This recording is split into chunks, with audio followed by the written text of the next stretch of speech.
IAS institute నిర్వహిస్తున్న all India scholarship exam pass అవ్వండి. 2 years ఫీజులో 50% మాత్రమే పే చేయండి. ఫెంజల్ తుఫాన్ తీరం దాటిన ఆంధ్రప్రదేశ్ ఇంకా వర్షాల నుంచి బయటపడలేదు. ఇంకా భారీ వర్షాలు కురుస్తున్నాయి. మరో 2 రోజుల పాటు వర్షాలు పడతాయని వాతావరణ శాఖ హెచ్చరిస్తోంది. విజయనగరం, పార్వతీపురం, మన్యం, అల్లూరి సీతారామరాజు, విశాఖపట్నం, ఏలూరు, బాపట్ల, నెల్లూరు, అన్నమయ్య, చిత్తూరు, తిరుపతి జిల్లాల్లో అక్కడక్కడ తేలికపాటి నుంచి మోస్తరు వర్షాలు కురిసే అవకాశం ఉందని వాతావరణ శాఖ పేర్కొంది. అనకాపల్లి, తూర్పుగోదావరి, పశ్చిమ గోదావరి, కృష్ణా, ఎన్టీఆర్, గుంటూరు, పల్నాడు, ప్రకాశం, కర్నూలు, నంద్యాల, అనంతపురం, శ్రీ సత్యసాయి మరియు వైఎస్ఆర్ జిల్లాల్లోని కొన్ని ప్రాంతాల్లో తేలికపాటి నుంచి ఒక మోస్తరు వర్షాలు కురిసే అవకాశం ఉంది. తుఫాన్ ఎఫెక్ట్తో ఇప్పటికే కురుస్తున్న భారీ వర్షాలకు రాయలసీమ, కోస్తా జిల్లాలు నష్టపోయాయి.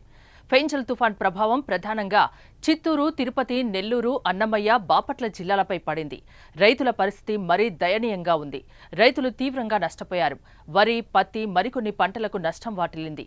చేతికొచ్చిన పంట తుఫాను పాలైంది. ఆదివారం ఉదయం నుంచి రాత్రి వరకు భారీ వర్షం కురవడంతో అన్నమయ్య జిల్లాలోని పలు ప్రాంతాల్లో వరి పంట ఒరిగింది.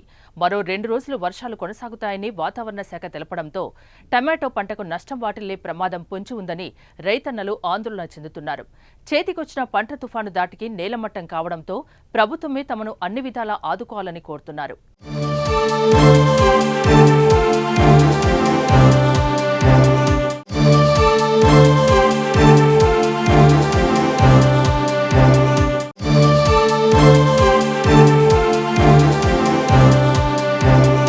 గత 2 రోజులుగా కురుస్తున్న వర్షాలకు తిరుమల ఘాట్ రోడ్లో కొండ చర్యలు విరిగిపడుతున్నాయి. టీటీడీ సిబ్బంది వాహనదారులకు ఇబ్బంది లేకుండా జేసీబీలతో కొండ చర్యల్ని ఎప్పటికప్పుడు తొలగిస్తున్నారు. ఘాట్ రోడ్లో వెళ్లే భక్తులు అప్రమత్తంగా ఉండాలని టీటీడీ సూచించింది. భారీ వర్షాలకు తిరుమలలోని ప్రధాన జలాశయాలు నిండిపోయాయి. గోగర్భం జలాశయం నిండిపోవడంతో డ్యాం 2 గేట్లు ఎత్తి నీరు విడుదల చేస్తున్నారు. కుమారధార, పసుపుధార, పాప వినాశనం, ఆకాశగంగ జలాశయాలు పూర్తిగా నిండిపోయాయి. చిత్తూరు జిల్లాలోని చిత్తూరు, మిట్టూరు, పుత్తూరు, పెనుమూరులో భారీ వర్షం పడింది. కల్వకుంట ఎన్టీఆర్ జలాశయంలో నీటి మట్టం పూర్తి స్థాయికి చేరడంతో నీటిని కిందికి వదులుతున్నారు. చిత్తూరు జిల్లాలో అధికారులు విద్యాసంస్థలకు నేడు సెలవు ప్రకటించారు. భారీ వర్షాల కారణంగా ఎవరూ విద్యాసంస్థలు తెరవొద్దని ఆదేశాలు జారీ చేశారు. శ్రీకాకుళం, తూర్పుగోదావరి, పశ్చిమ గోదావరిలో కూడా కుండపోత వర్షాలు కురిశాయి.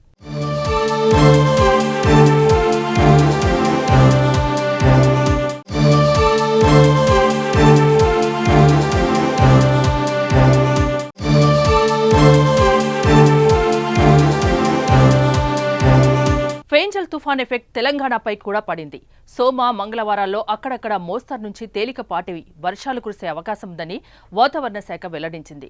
కొన్ని ప్రాంతాల్లో ఉరుములు, మెరుపులు, ఈదురుగాళ్లతో కూడిన వర్షాలు పడే ఛాన్స్ ఉందని అంచనా వేసింది. ఫెంజల్ తుఫాన్ క్రమంగా బలహీనపడి తీవ్ర వాయుగుండంగా మారే అవకాశం ఉందని స్పష్టం చేసింది. తీవ్ర వాయుగుండం ప్రభావంతో సోమవారం వరంగల్, ములుగు, జయశంకర్ భూపాలపల్లి, భద్రాద్రి కొత్తగూడెం, ఖమ్మం, నల్గొండ, సూర్యాపేట, మహబూబాద్, జనగామ, హన్మకొండ జిల్లాల్లో అక్కడక్కడ వర్షాలు కురిసే అవకాశం ఉందని వాతావరణ శాఖ వెల్లడించింది. ఆదివారం రాత్రి పలు ప్రాంతాల్లో ఈదురుగాళ్లతో కూడిన వర్షం కురిసింది.